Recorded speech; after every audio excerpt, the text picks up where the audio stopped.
నమస్తే, welcome to four sides TV prime time news. నేను విజయ్ శంకర్. ముందుగా హెడ్లైన్స్ చూద్దాం. అమ్మిన వారికి జరిమానా, పట్టించిన వారికి నజరానా. ఏపూరు గ్రామంలో మద్యపాన నిషేధం.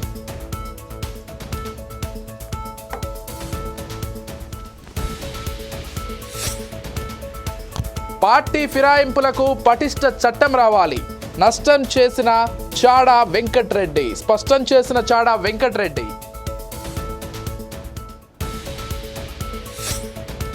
సమతుల్య ఆహారమే ఆరోగ్యం. పౌష్టికాహార పద్ధతులే పిల్లల అభివృద్ధి.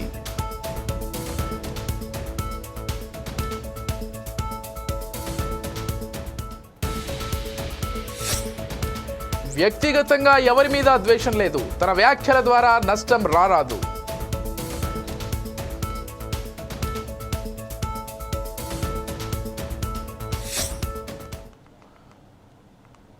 డీటెయిల్స్ చూస్తే, పెళ్లికి హాజరైన తన డ్రైవర్పై అనుచితంగా అమానుషంగా బూతులు తిడుతూ చింతమనేని ప్రభాకర్ దాడి చేసిన విషయం అప్రజాస్వామికంగా ఉందని అబ్బయ్య చౌదరి తీవ్రంగా ఖండించారు. కూటమి ప్రభుత్వం అధికారంలోకి వచ్చి 9 నెలలు అవుతున్నా ఇంకా కక్షపూరిత రాజకీయాలు చేయడం తగదని, ఎలక్షన్ సమయంలో రాజకీయం చేయాలి, తర్వాత అందరినీ కలుపుకుని నియోజకవర్గ అభివృద్ధికి పాటుపడాలని సూచించారు. అబ్బయ్య చౌదరిని హతం చేస్తే పూర్తిగా నియోజకవర్గంలో అరాచకాలు చేయొచ్చని భావిస్తున్నారన్నారు.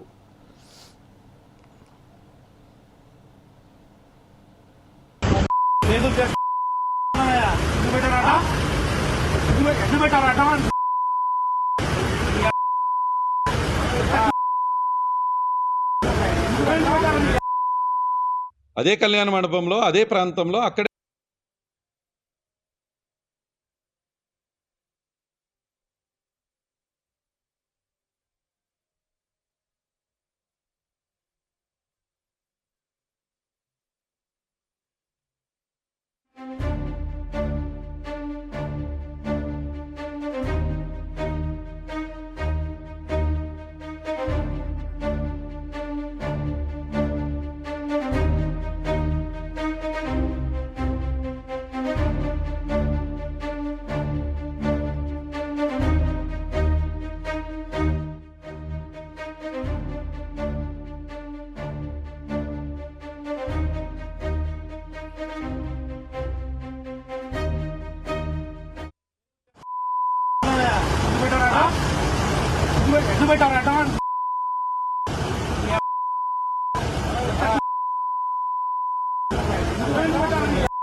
అదే కళ్యాణ మండపంలో, అదే ప్రాంతంలో అక్కడే నేను పాల్గొంటున్నాను కదా.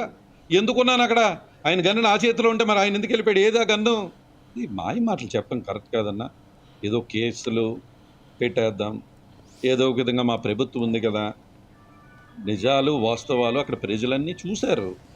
ఈరోజు చట్టం కూడా ఎలా బిహేవ్ చేస్తుందో చూడాలి ఈరోజు. ఎందుకంటే ఇదేమి ఏదో ఒక ఎక్కడో రోడ్డు మీద జనాలు లేని కాడ జరిగినటువంటి సంఘటన అయితే కాదు. పూర్తిగా జనం ఉండి అనేక మంది పెద్దలు ఉన్నటువంటి సమయంలో ఈ గొడవ జరిగింది. అనేక మంది పెద్దలు అక్కడికి వెళ్ళి ఆయన వారించి, జేపీ గారు, చలమలశెట్టి రమేష్ గారే ఆయన అన్న ఇది తప్పు నువ్వు చేస్తుందని తీసుకెళ్ళి కారెక్కించాల్సినటువంటి పరిస్థితి. అంటే ఒక శాసనసభ్యుడిని ఈరోజు మా సమన్వయకర్త అయినటువంటి ఏలూరు సమన్వయకర్త, అదేవిధంగా జనసేన ఆయన ఇద్దరూ కలిసి అన్న నువ్వు చేస్తుంది తప్పు, ఎక్కువ కారు అని చెప్పి ఆయన ఎక్కించి పంపించేశారే.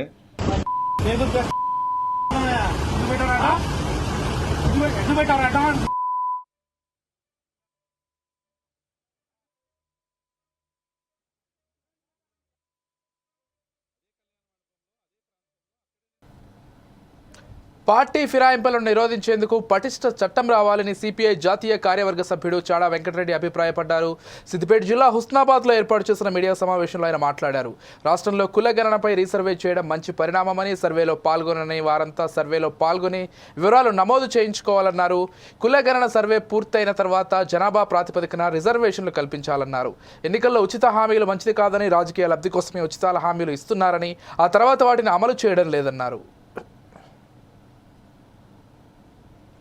మంత్రివర్గము లేదా అందరు ఉద్యోగులు కలిసి దీన్ని మళ్ళీ ఏదైతుందో మళ్ళీ రెండవసారి మళ్ళీ రీసర్వే చేయడానికి ఈ 16 నుంచి 27 దాకా రీసర్వే చేయడానికి మళ్ళీ ఆదేశించారు.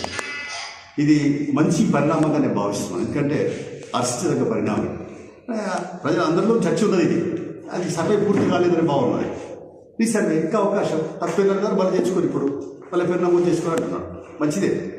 అయితే మేము చెప్పేది ఏంటంటే ఈ రీసర్వే ద్వారా ఎవరైతే సర్వేలో లేరో చేర్చుకోవడానికి సర్వేలో పాల్గొనలేదో వాళ్ళందరూ కూడా పాల్గొనాలని, దానికి కులగన జన లెక్కలన్నీ కరెక్ట్ కావాలని, బీసీలకు 40% ఏదైతే అన్నారో అది అమలు పరచాలని, ఇట్లాంటి అనేక అంశాల మీద కూడా రేపు తప్పనిసరిగా మా పార్టీ రాష్ట్ర కార్యవర్గ సమావేశాలు అయితే ఉన్నాయి. అందరూ కూడా చర్చిస్తాం, మాట్లాడతాం. ఉద్యోగుల్లో కానీ విద్యలో కానీ ఈ స్థానిక అన్ని రిజర్వేషన్ సమన్వయ పద్ధతుల్లో ఒక పగడ్బందీ సిస్టాన్ని ఏర్పాటు చేయాల్సిన అవసరం అని చెప్పి ఈ సందర్భంగా తెలియవస్తుంది. అందులో చూస్తే పార్టీ ఫిరాయింపుల చట్టం ఒకటి ఉంటే లేనప్పుడు చరిత్ర కలిగిన వాళ్ళు మరొక. ఈ రెండింటి పట్ల కూడా సుప్రీంకోర్టు అనేక సందర్భాలు వ్యాఖ్యానాలు చేస్తూనే వస్తున్నది. కానీ సుప్రీంకోర్టు ఏ సలహాలు ఇచ్చినా అవి పాటిస్తామని పత్రంలో కేంద్ర ప్రభుత్వం నరేంద్ర మోడీ లేడు. నరేంద్ర మోడీ ఆయన ఇష్టాలపైనే పరిపాలన సాగిస్తున్నాడు. అందుకనే ఇవాళ పార్టీ ఫిరాయింపుల చట్టం అంతా కూడా దాన్ని పకడ్బందీగా చర్చించి ఏ పార్టీలకు వెళ్తే ఆ పార్టీనే కొనసాగాలి. అది అయిపోయింది. లేకుంటే ఆయన రాజీనామా పెట్టుకోవాలి తప్ప పోకూడదు. ఇలాంటి ఒక కండిషన్స్తో కూడుకున్నటువంటి మరి చట్టం ఆటోమేటిక్గా రావాలంటే స్పీకర్ అనుమతి, స్పీకర్ రాజీనామా కాదు. ఆయనే ఒక పార్టీ ఫిరాయింపు చేసినట్టే ఆయన పదవి పోవాలి. అలాంటి పరిస్థితి ఇంకో వ్యాఖ్య కూడా చేసింది సుప్రీంకోర్టు. ఎన్నికలప్పుడు మీరు ఇచ్చే హామీలు ఏంటి అంటే ఉచితాలు. అంటే ఉచితాలు అంటే ఏంటి? నీకు 4,000 పెరిగిస్తా, లేకపోతే నీకు ఇల్లు కట్టిస్తా, రేషన్ ఇవ్వాలని ప్రభుత్వం నిర్ణయించింది. ఇవన్నీ ఏమిటి అంటే ఆశల పల్లెకులో.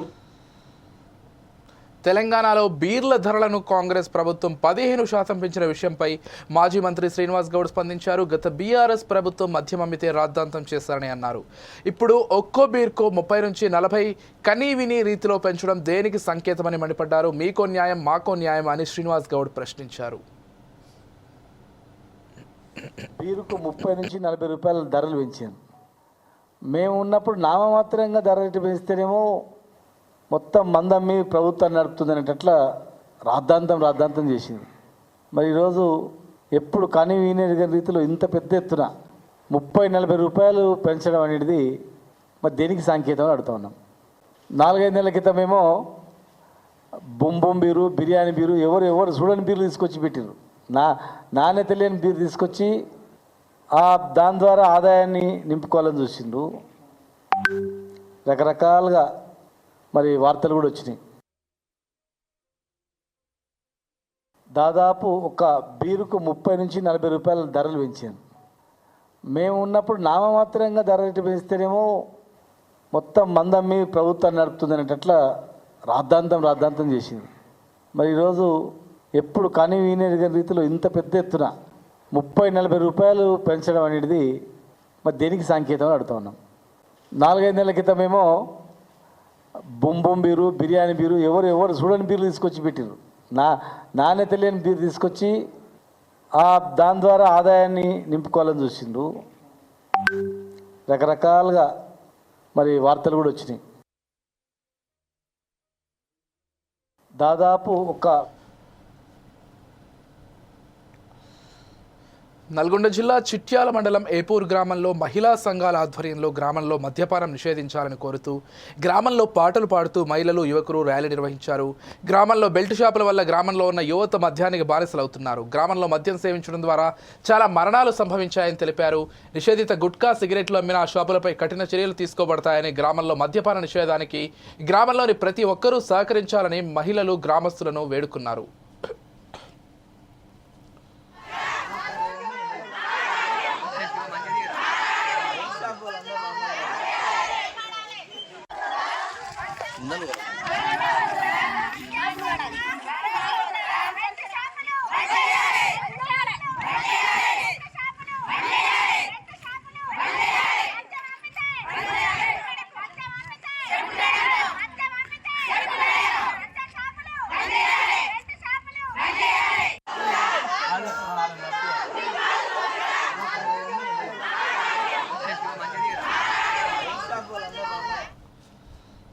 జాతీయ రహదారి భద్రతా మాసోత్సవాల్లో కార్లు, ఆటోలు, మోటార్ సైకిళ్లతో కూడిన కంబైన్డ్ వాహనాలతో ర్యాలీ చేశారు. వాహన ప్రమాదాలు నివారించేందుకు ముందస్తు జాగ్రత్తలు తప్పనిసరిగా పాటించాలని భద్రతా మాసోత్సవాల సందర్భంగా జిల్లాలో అన్ని వర్గాలను కలుపుతూ అవగాహన కార్యక్రమాలు నిర్వహించడం జరిగిందని జిల్లా జాయింట్ కలెక్టర్ ఎస్ చిన్నరాముడు అన్నారు. వాహనాలు నడిపేవారు విధిగా రోడ్డు భద్రతా నిబంధనలు పాటించాలన్నారు. హెల్మెట్ ధరించకపోవడం, ట్రాఫిక్ రూల్స్ పాటించకపోవడం వల్ల ఏటా చాలా మంది వాహనదారులు రోడ్డు ప్రమాదాల్లో మరణిస్తున్నారని పేర్కొన్నారు. ఈ మేరకు ప్రజల్లో అవగాహన పెంచేందుకు రవాణా శాఖ గత నెల జనవరి నెల నుండి ఫిబ్రవరి వరకు జాతీయ రోడ్డు భద్రతా మాసోత్సవాల రవాణా శాఖ ఆధ్వర్యంలో నిర్వహించడం జరుగుతోందని తెలిపారు. ట్రాఫిక్ రూల్స్ను ప్రతి ఒక్కరూ తప్పనిసరిగా పాటించాలన్నారు.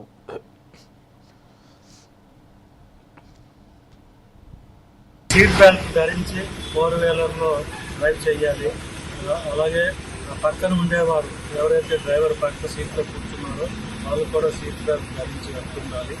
అలాగే ట్రిపుల్ రైడింగ్ అది వాహనానికి అంటే 2-వీలర్కి శక్తి మించిన ఓవర్లోడ్ అవుతుంది.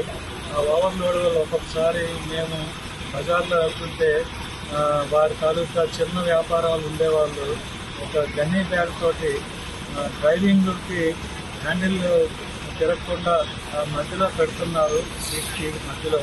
దానివల్ల వారు డ్రైవింగ్ చేసేటప్పుడు వాళ్ళకి కష్టమవుతుంది. ఆ విధంగా డ్రైవింగ్ వాళ్ళు సైడ్కి తిరిగేటప్పుడు అది హ్యాండిల్ విరిగిపోయి ఈ వాహన తాలూకా ఓవర్లోడ్కి అది యాక్సిడెంట్ అవుతుంది.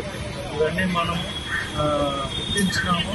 కానీ ప్రజల్లో చైతన్యం రాందే ఏ విధమైన ట్రాఫిక్ రూల్స్ కూడా అమలు చేయడం కష్టమవుతున్నది. సో చాలా వరకు ప్రొజెక్షన్ వ్యాన్ ఉంటుంది, ఆ వ్యాన్కి వెనకాల డోరు కిందకి వదిలేసి ఈ ఐరన్ తాలూకా బీమ్స్ అది వ్యాన్కి దాటించి అంటే ఇంకా బయటకి ప్రొజెక్షన్ ఉంటుంది, ఎక్స్ట్రా ప్రొజెక్షన్ అంటారు వీటిని.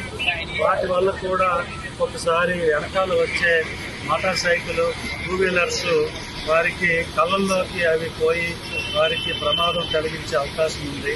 సో అటువంటి జాగ్రత్తలు తీసుకునేటప్పుడు వారు ఒక రెడ్ ఫ్లాగ్, రెడ్ క్లాత్, ఈ ఎక్స్ట్రా ప్రొజెక్షన్ ఏదైతే పెట్టుకున్నారో వాటి చివరిని కట్టేసి ముడివేసి అది ఎర్రగా కనిపించేలాగా బయటికి ప్రదర్శించాలి. కుష్టు రహిత సమాజ నిర్మాణానికి ప్రతి ఒక్కరూ తమ వంతు కృషి చేయాలని జిల్లా కుష్టు నివారణ అధికారి డాక్టర్ గజానన్ పిలుపునిచ్చారు. స్పర్శ్ కుష్టు నివారణ పక్షోత్సవాల సందర్భంగా పట్టణంలోని తాటిగూడ ప్రభుత్వ ఉన్నత పాఠశాలలో ఏర్పాటు చేసిన కార్యక్రమానికి ఆయన ముఖ్య అతిథిగా హాజరయ్యారు. విద్యార్థులకు కుష్టు వ్యాధి గురించి అవగాహన కల్పించారు. విద్యార్థులతో ప్రతిజ్ఞ చేయించారు. వ్యాధి ప్రాథమిక దశలో గుర్తించి చికిత్స తీసుకుంటే ఎలాంటి అంగవైకల్యం కలగదని అన్నారు. శరీరంపై పాలిపోయిన రాగి రంగు మొద్దుబారిన మచ్చలు ఉన్నట్లయితే, కాళ్ళు చేతులు తిమ్మిర్లు వచ్చినట్లయితే కుష్టు వ్యాధి అనుమానించి సమీపంలోని వైద్య సిబ్బందిని సంప్రదించాలని సూచించారు. ఏ దశలోనైనా వ్యాధిని పూర్తిగా నయం చేయవచ్చని పేర్కొన్నారు. అన్ని ప్రభుత్వ ఆసుపత్రుల్లో వ్యాధికి ఉచితంగా మందులు అందజేస్తున్నట్లు తెలిపారు.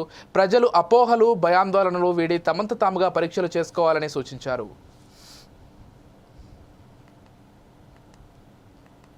అంటే కుష్టు వ్యాధి మీకు అందరికీ తెలుసు.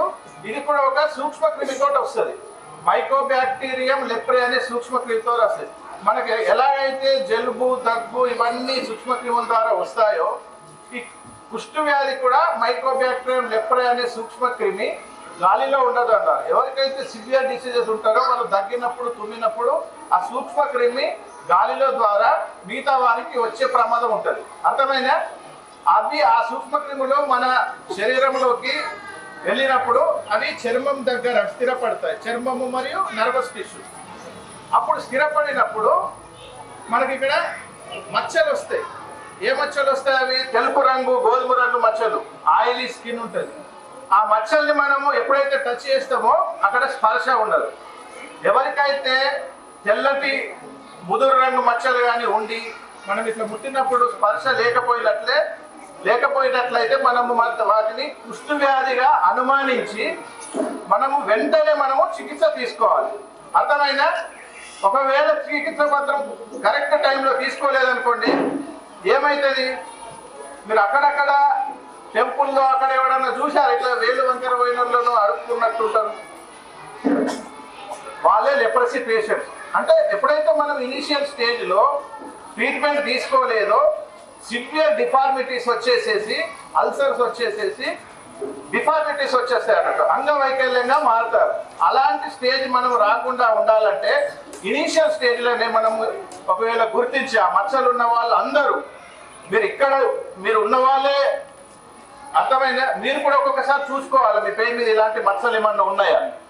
వెంటనే డాక్టర్ గారికి చూపించచ్చు. ఇక్కడ ఆశా లాలీలు వస్తారు, లేకపోతే మీ టీచర్కి చెప్తే వాళ్ళు కూడా మా ఆశాకి, అంగన్వాడీ, మన పిహెచ్సి మెడికల్ ఆఫీసర్కి వాళ్ళకి చూపించేసి ఒకవేళ లెప్రసీ అని అనిపిస్తే మనం దానికి ట్రీట్మెంట్ ఉంటుంది. ట్రీట్మెంట్ అనేది మల్టీ డ్రగ్ థెరపీ. ఆ మల్టీ డ్రగ్ థెరపీ అనేది మనం తీసుకుంటుంటే ఈ 6 నెలల్లో ఇటువంటి వ్యాధిని 100% మనం క్యూర్ చేయగలుగుతాం. అర్థమైన ఒకవేళ మనం ఏమవుతుందో మరి పబ్లిక్లో ఏమనుకుంటారో, ఒకవేళ మనం దాన్ని అట్లనే మనం స్టిగ్మాలో వెళ్ళిపోయి చూపించలేదనుకోండి డిఫార్మిటీ. తన 11 గొండల వ్యాఖ్యలు ఎవరిని ఉద్దేశించినవి కావని, దానివల్ల లైలా సినిమాకు ఎలాంటి కష్టం వాటిల్లకూడదని నటుడు పృథ్వీ క్షమాపణలు చెప్పాడు. వ్యక్తిగతంగా ఎవరి మీద ద్వేషం లేదన్నారు. బాయ్కాట్ లైలా అనకుండా వెల్కమ్ లైలా అని అనండి అని అన్నారు. ఫలక్ నామదాస్ కంటే లైలా పెద్ద హిట్ కావాలని కోరారు. సినిమాని కిల్ చేయకండి, సినిమాని మనం ప్రేమిద్దాం, సినిమాని గౌరవిద్దాం. ఎందుకంటే మనం భోజనం చేసేది సినిమా మీదే. మనకి ఎంత క్రేజ్ వచ్చిందంటే సినిమాయే. కాబట్టి నా వల్ల సినిమా ఇబ్బంది పడకూడదు అనే ఒక దృఢ సంకల్పంతో, సో ఎవరిదైనా మనోభావాలు దెబ్బతిని ఉంటే entire I'm saying sorry for that. So ఇంతటితో దీనికి ముగింపు పలకండి. Don't boycott Laila, welcome to Laila on 14th Valentine's Day. This is Prithviraj requesting all members and lovely team of Laila unit. So you are going to be rock this movie. Falaknuma Dasu నుంచి ఒక పెద్ద hit అవుతుంది. కాబట్టి మీరందరూ హ్యాపీగా ఉండండి, ధైర్యంగా ఉండండి. So tomorrow is our Viswaksen Day. ఆలయాల అభివృద్ధి నిర్మాణాలకు గాను గత బీఆర్ఎస్ ప్రభుత్వం 20 కోట్ల రూపాయలను విడుదల చేసిందన్నారు. నియోజకవర్గ పరిధిలో నిర్మాణంలో ఉన్న ఆలయాలను మాజీ మంత్రి బీఆర్ఎస్ జిల్లా అధ్యక్షుడు జోగు రామన్న సందర్శించారు. గ్రామాన ఆలయాల నిర్మాణాలు చేపట్టడమే కాక ఆలయాల అభివృద్ధి తమ వంతుగా సహకారం అందించామని పేర్కొన్నారు. భగవంతుడి పేరుతో ఎన్నికల ప్రచారం చేసి లబ్ధి పొందిన బీజేపీ ప్రజాప్రతినిధులు ఎన్నికల్లో గెలిచి ఏడాది దాటినా ఒక్క మందిరం నిర్మాణం కూడా ప్రారంభించకపోవడం వారి చిత్తశుద్ధికి నిదర్శనమన్నారు. అన్ని వర్గాల వారు కులమత భేదాలు లేకుండా కలిసి ఉంటేనే మెరుగైన సమాజం నిర్మాణం అవుతుందని, ఆ దిశగా మాజీ ముఖ్యమంత్రి కేసీఆర్ సమగ్ర అభ్యున్నతికి పాటుపడ్డారని గుర్తు చేశారు. దాదాపు 20 కోట్ల రూపాయలతోటి రామాలయాలు కావచ్చు, మార్కండేయ ఆలయాలు కావచ్చు. మార్కండేయుడు అంటే శివుడు.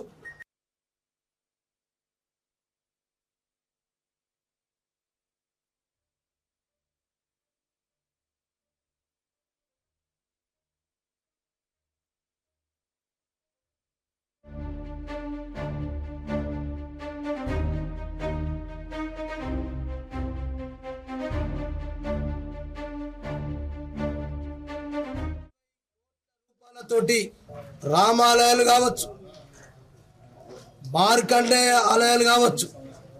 మార్కండేయుడు అంటే శివుడు. నెల్లూరు జిల్లా సంగం జడ్పీ హై స్కూల్లో ఐసీడీఎస్ సూపర్వైజర్ పద్మావతి అంగన్వాడీ కార్యకర్తలకు అంగన్వాడీ పోషణ్ బి పడాయి బి శిక్షణా తరగతులు నిర్వహించారు. చిన్నారులకు పోషకాహారం, ఆటపాటలతో పాటు నాణ్యమైన బోధన అందించాలని సూచించారు. సమతుల్య ఆహారం మరియు పిల్లల్లో ఆరోగ్యకరమైన పద్ధతులను పెంపొందించడంపై పలు సూచనలు చేశారు. మంచి పోషకాహార పద్ధతులను పెంపొందించడానికి పిల్లల అభివృద్ధిలో తల్లిదండ్రులు మరియు సమాజాన్ని ఎలా చేర్చాలి అనే దానిపై అవగాహన కల్పించారు. తెలియజేయడం జరుగుతుంది. ఈ 3 రోజుల శిక్షణలో వీరంతా పూర్తిగా పోషణ్ బి పడాయి బి అనే ట్రైనింగ్ని బలవంతంగా నేర్చుకుని వాళ్ళ బూత్ లెవెల్లో దాన్ని సద్వినియోగం చేసేలాగా వాళ్ళకి శిక్షణ ఇవ్వబోతున్నాము. ఈ కార్యక్రమానికి అందరూ కార్యకర్తలు 50 మంది హాజరయ్యారు. దీన్ని ఇక్కడ మేము చక్కగా అసలు పోషణ అంటే ఏమిటి, పడాయి ఏంటి అనే దాని గురించి వివరంగా ప్రీ స్కూల్ స్థాయిలో పిల్లలకి ఆహారంతో పాటు విద్య కూడా నేర్పించే విధానాన్ని మనం నేర్పించబోతున్నాము. ఇవన్నీ తెలుసుకుని వీళ్ళు గ్రామ స్థాయిలో వాళ్ళ అంగన్వాడీ స్థాయిలో పిల్లలతో వాళ్ళ ఏరియాలో వాళ్ళ పిల్లలతో కూడా మనకి మంచిగా ఈ కార్యక్రమం సద్వినియోగం చేస్తారని ఈ ట్రైనింగ్. వికారాబాద్ జిల్లా కుల్కచర్ల మండల కేంద్రం గిరిజన బాలుర వసతి గృహంలో దారుణం చోటు చేసుకుంది. సేనావత్ దేవేంద్ర అనే 10వ తరగతి విద్యార్థి అనుమానాస్పదంగా మృతి చెందాడు. రాత్రి పడుకున్న విద్యార్థి తెల్లవారేసరికి లేకపోవడంతో హాస్టల్ సిబ్బంది పరిగి ప్రభుత్వ ఆసుపత్రికి తరలించారు. అప్పటికి కొన్ని గంటల ముందే మృతి చెందినట్లు వైద్యులు నిర్ధారించారు. విద్యార్థి కుటుంబ సభ్యులు వసతి గృహంలో ఏదో జరిగిందని అనుమానం వ్యక్తం చేస్తున్నారు. వసతి గృహంలో ఎలాంటి గొడవ జరగలేదంటున్న తోటి విద్యార్థి కుటుంబ సభ్యులు పరిగి ప్రభుత్వ ఆసుపత్రి వద్ద ఆందోళన చేపట్టారు. జిల్లా ట్రైబల్ డెవలప్మెంట్ అధికారి కమలాకర్ రెడ్డి ఆసుపత్రికి చేరుకున్నారు.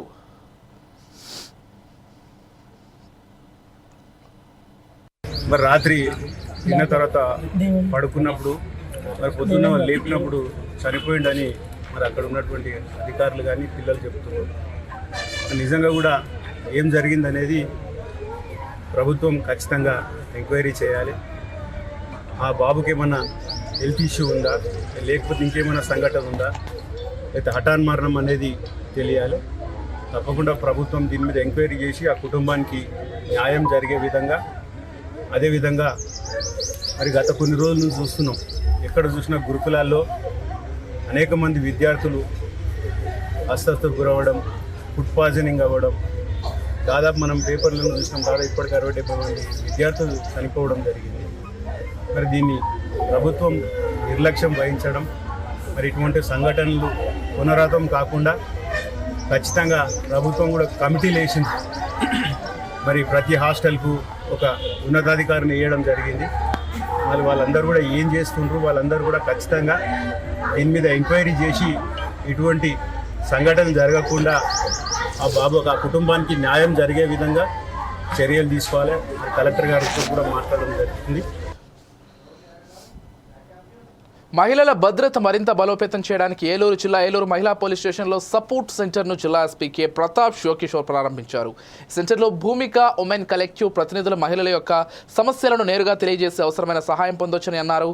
ఈ సందర్భంగా జిల్లా ఎస్పీ మాట్లాడుతూ మహిళల భద్రతే లక్ష్యమని, వారికి అనుగుణంగా పోలీస్ సిబ్బంది పనిచేయాలని తెలిపారు.